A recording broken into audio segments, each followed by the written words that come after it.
Turning our attention now to the ASX, here's Matt Birney and Bulls and Bears with the latest public company views and interviews.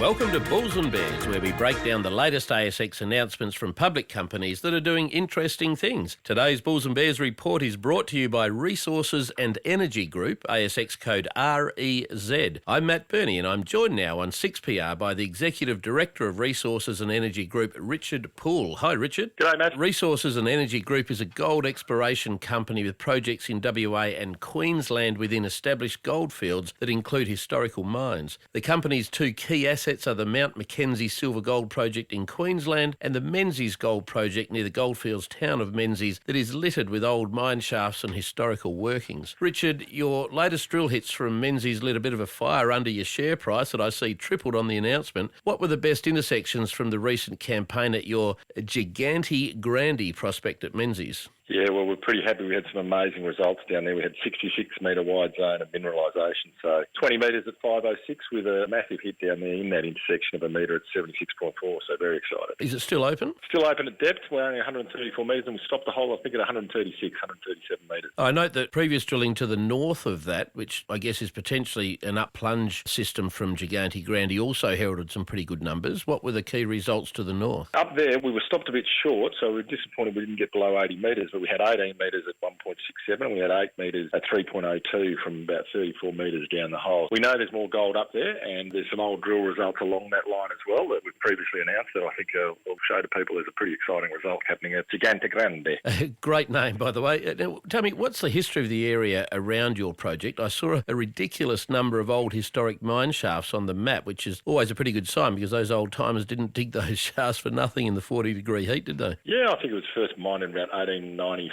and there was about 800,000 ounces of gold taken out of the place. There's about 400 old workings on our site, so never mind anywhere else. And, you know, of course, in that heat, it's traditionally high grade. And most importantly, had 13 pubs and a couple of breweries up there. So it was a pretty significant goldfield and we're getting gold out of a goldfield. And are you using those old workings to vector in your drill holes? Interestingly, where we are at Gigante Grande was covered with a regolith and some rocks, so the old timers weren't out there, but we also have the western side. So we've got probably 5 project areas. You know, they'll all be developed, and a couple of the ones on the west are actually where the old guys were, and they look pretty exciting too. Just very quickly, your Mount Mackenzie Gold Silver Project in Queensland looks interesting. What do you expect to make out of that project when you get it up and running, and how many ounces have you got there now? Look, if we can get a con, I'd hope to make $100 million out of it. If we can't get the con, I think we're going to make 60 to 65. It's a pretty significant asset up there, and that one's certainly open at depth and could repeat itself. Richard Poole from Resources and Energy Group, thanks very much for joining me on 6PR today. And just remember, Bulls and Bears is only here to give you information, not advice, which you should of course seek independently. I'm Matt Birney. Thanks for listening to Bulls and Bears.